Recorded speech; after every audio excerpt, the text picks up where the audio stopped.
Mummy ફઈ આવ્યા છે. ફઈ આવે છે? તો ભલે ના આવે, એમાં શું થઈ ગયું? તું કેમ આટલો દોડ્યો દોડ્યો આવ્યો છે અહીંયા કેવા માટે? અરે વાહ, હાલો સામાન પેક કરો, આપણે નાની ઘર વયા જઈએ. શું વાત કરે છે તું? એવું થોડી હોય? ફઈ યારે એવું થોડી હોય? ઈ તો આપણા ઘરના છે, એની યારે થોડી એવું રાખવાનું હોય. કેમ, મેં તો બધા લોકોને કહેતા જોયા છે કે ફઈ આવે એટલે ઘરમાં ઝઘડા કરાવે, એવું બધું પંચાયત કરે, એટલે ફઈ આવે એટલે મમ્મી અને એનો છોકરો, બાળક ગમે હોય, બાળકો છોકરા ઈ બે એક જ થાય. ઈ છે ને વયા જાય નાનીનું ઘરે, અને જ્યારે ફઈ પાછા એના સાસરે થાય ત્યારે મમ્મી અને છોકરો પાછા ઘરે આવે. અરે શિવેન, લોકો તો કરે વાતું, લોકોના મોઢે થોડી કઈ ગયણા બાંધવા જવાય. બધા કરે વાતું, બધા ભલે ને કરે. એના ઘરમાં કદાચ એવું હશે એટલે કરતા હશે, પણ ઘરમાં કોઈ દિવસ એવું હોતું જ નથી.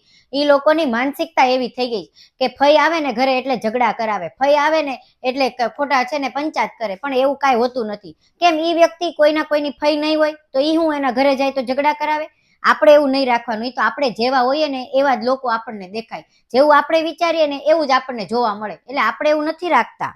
અને મેં તો એવું કઈ સાંભળ્યું નહીં, સાંભળ્યું તો છે પણ વિડીયો એવા જોયા, બધા લોકો એવા વિડીયો બનાવે કે ફઈને કઈ ફઈ સાપ કહેવાય, પછી ફઈ ઘરમાં આવે ઝઘડા થાય, એવું બધું થાય, ફઈને કોઈ પૈસા ન દેવાય, એવું બધું. અરે શિવેન, એ બધાની વાત અલગ છે, પણ આપણા ઘરમાં છે ને દીકરીને ખૂબ માન આપે છે. દીકરીને તો ઠીક, વહુને એટલું માન આપે છે. દીકરી હોય કે વહુ, બધાને એક માં સમાન સમજે છે. એટલે આપણે એવું કઈ ભેદભાવ નથી કરતા, આપણા ઘરમાં બધા સરખા જ છે. એટલે આપણા ઘરમાં ફઈ આવે ને તો બધા લોકો બહુ ખુશ થાય છે.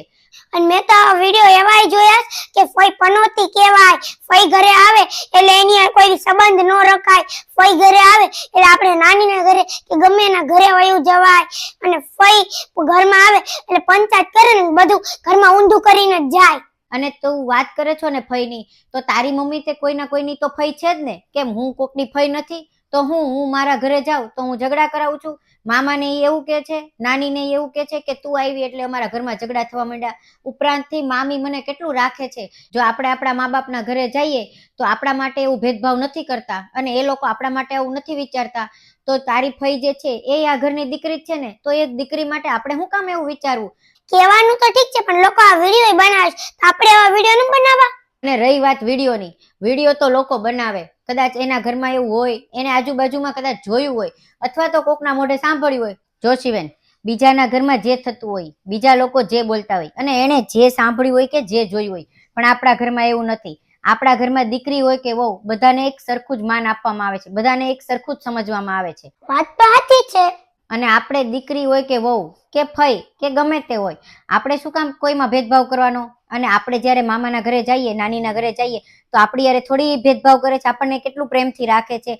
ઉપરાંત આપણે એના ઘરે જઈએ ને તો મામીને મારી યારે મજા આવે છે, અને આપણે બધા હળી મળીને કેટલા રહીએ અને પ્રેમથી રહીએ છીએ. તો મામી એવું વિચારતા હશે ને કે આ જો નણંદ આવ્યા, દીકરી આવી એટલે હવે ઘરમાં ઝઘડા કરાવશે, હવે મારે અહીં રહેવું નથી, હાલો આપણે વયા જઈએ આપણા પિયર, આપણા મમ્મીના ઘરે વયા જઈએ. ઈ થોડી એવું કરે છે. આપણે ત્યાં જઈએ ત્યારે મામી થોડા એના મમ્મીના ઘરે વયા જાય છે? નથી જતા ને.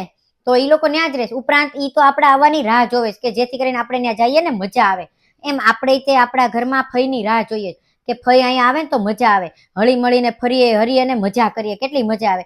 અને તારા ફઈ તો તારા માટે કેટલી વસ્તુ લાવે છે, તું જે માંગી અપાવે, તું જેમ કે એમ કરે. તો આપણે શું કામ એની હારે એવું રાખવાનું કે ફઈ આવે તો આવું થાય ને તેવું થાય? તો ફઈ આવે છે એટલે આપણે એવું નથી વિચારતા. ઉપરાંત આજે તારા ફઈ આવે છે ને, તો હવે છે ને મેં વિચાર્યું કે એની ભાવતી બધી વસ્તુ જમવાની બનાવીએ, તો એને મજા આવે ને આપણને કઈ ખારું ખાવા મળે ને આપણને મજા આવે. અને બધા તો ફઈ આવે ત્યારે કેટલા દુખી હોય, અને તું કેમ એટલી ખુશ છો ફઈ આવે છે એટલે?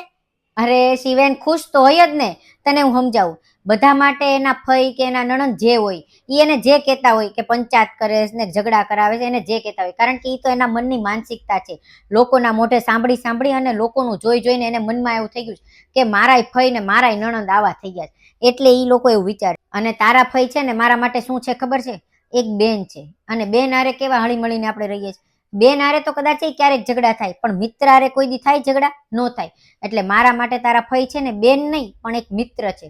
મિત્ર હારે તો કેટલી મજા આવે, આપણે સુખ દુઃખની વાત કરી શકીએ, એને જે કાંઈ પણ હોય આપણી વાત એને કહી શકીએ. હા હા, હાલો ફઈ આવ્યા છે તો હવે આપણે એની રાહ જોતા હશે તો જઈએ. નહીં ફઈ નહીં, તારા મિત્ર આવ્યા છે, હાલો એ રાહ જોતા હશે. તો જોયો ને મિત્રો, અમારા ઘરમાં એક બેન, મિત્ર અને એક વહુ અને એક છોકરી એટલે કે દીકરીને કેટલું માન સન્માન છે, એમ તમારા ઘરમાં પણ માન સન્માન હશે. અને જેના ઘરમાં ન હોય એ માન સન્માન પોતાની દીકરીનું કરવા માંડજો. તમે એક દીકરીને માન સન્માન આપશો ત્યારે એ તમને માન સન્માન આપશે. એટલે તમારે દીકરીને હંમેશા માન સન્માન આપવું જોઈએ. અને અમારો વિડીયો ગમ્યો હોય તો લાઈક કરજો, શેર કરજો, કમેન્ટ કરજો. બાય, મળીએ આવતા વિડીયોમાં.